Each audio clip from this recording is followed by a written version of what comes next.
ఎప్పుడు మన దేశంలో కుట్రలు ఉగ్రదాడులు చేద్దామనే కుళ్ళుతోనే చచ్చిపోయే పాకిస్తాన్ మరోసారి తన నైజం ప్రదర్శించింది. లైన్ ఆఫ్ కంట్రోల్ దగ్గర ఓ డ్రోన్ ఎగరేసింది. దాని ద్వారా పేలుడు పదార్థాలు, డ్రగ్స్ జార విడిచింది. బార్డర్ దగ్గర అప్రమత్తంగా ఉన్న మన సైన్యం దాన్ని బ్రేక్ చేయక ఈ కుట్ర బయటపడింది.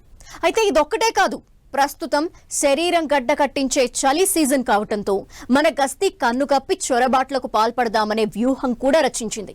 అయితే దాన్ని మన రోమియో ఫోర్స్ అడ్డుకునేందుకు అన్ని విధాలా సిద్ధంగా ఉంది.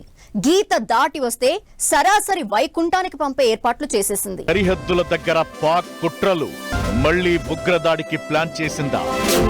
ఐఈడి, మాదక ద్రవ్యాలు జారవిడిచిన డ్రోన్, నియంత్రణ రేఖ వెంబడి గాలింపు చర్యలు చేపట్టిన సైన్యం, ఇప్పటికే రంగంలోకి దిగిన రోమియో విభాగం.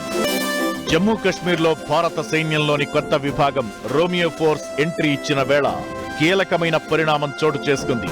పొరుగు దేశం పాకిస్తాన్ తన పాత కుట్రలకు మళ్లీ పదును పెట్టినట్లు కనిపిస్తోంది. జమ్మూ కశ్మీర్లోని పూంచ్ జిల్లాలో లైన్ ఆఫ్ కంట్రోల్ దగ్గర ఓ డ్రోన్ కదలికలు కనిపించాయి. మన బార్డర్ సెక్యూరిటీ ఫోర్స్ వెంటనే అప్రమత్తమై సెర్చ్ చేసింది. ఈ డ్రోన్ పాపిష్టి పాకిస్తానే పంపిందని దాదాపు నిర్ధారణకొచ్చారు. ఇది మన గగనతలంలోకి ప్రవేశించి ఐఈడి, మాదక ద్రవ్యాలను జారవిడిచింది. భద్రతా దళాలు ఆ ప్రాంతం నుంచి ఆ ప్యాకెట్ను స్వాధీనం చేసుకున్నాయి. పూంచ్ సెక్టార్లోని నియంత్రణ రేఖ వెంబడి ఈ ఘటన చోటు చేసుకుంది. ఖాదీ కర్మదా ప్రాంతంలోకి పాకిస్తాన్ డ్రోన్ చొరబడి 5 నిమిషాలు అక్కడే చక్కర్లు కొట్టింది. ఈ క్రమంలోనే ఐఈడి, మందుగుండు సామాగ్రి, డ్రగ్స్ ను జారవిడిచింది. డ్రోన్ కదలికలను గుర్తించిన వెంటనే భద్రతా సిబ్బంది జారవిడిచిన సామాగ్రిని స్వాధీనం చేసుకుంది. దీంతో పొరుగు దేశం తన పాత బుద్ధిని బయటపెడుతుందనే విషయం అర్థమవుతోంది. మరోవైపు పూంచ్ సెక్టార్ దగ్గరలోనే గత వారం నుంచి రోమియో ఫోర్స్ విస్తృతంగా గాలింపు చేపట్టింది. కొండ ప్రాంతాలను జల్లెడపడుతోంది.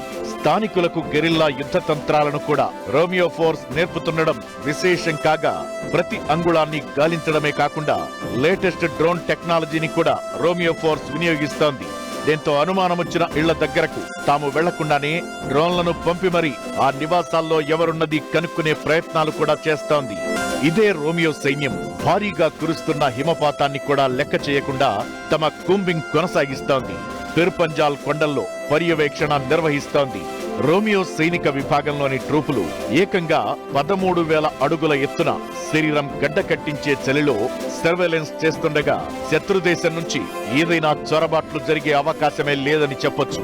అందుకే ఇలా దొంగదారిలో డ్రోన్ల ద్వారా ఆయుధాలను డంప్ చేసే ప్లాన్లకు పాల్పడుతోంది. పరస్పర సమన్వయంతో రోమియో ఫోర్స్ లోని మౌంటైన్ ట్రూప్ కూంబింగ్ చేస్తుండగా counter terrorism activities Kishtwar, Doda జిల్లాల్లో భద్రతా దళాలు నిర్వహిస్తున్నాయి. ఇలాంటి గడ్డ కట్టించే చలి వాతావరణంలోనే పాక్ తన చొరబాటుదారులను సరిహద్దు దాటిస్తుంది. అందుకే ఈ ఏరియాల్లో రోమియో భద్రతా విభాగం తమ కూంబింగ్ మరింత పట్టుదలతో చేస్తోంది. పీక్ వింటర్ సీజన్లోనే పాక్ వైపు నుంచి టెర్రరిస్టులు బార్డర్ దాటుతుంటారు. గతంలో అయితే మన సైన్యం బార్డర్ దగ్గర కాపు కాసేదని, ఇప్పుడు మాత్రం తామే ముందుగా ఈ ఉగ్రమూకలు వచ్చే దారుల దగ్గరకు చేరుకుని అక్కడే ఫినిష్ చేసే లక్ష్యంతో ఉన్నట్లు చెబుతున్నారు. అలా మీరు బార్డర్ దాటడం కాదు, మేమే మిమ్మల్ని లోకం దాటించేస్తామనే టార్గెట్ తో రోమియో ఫోర్స్ కదులుతోంది.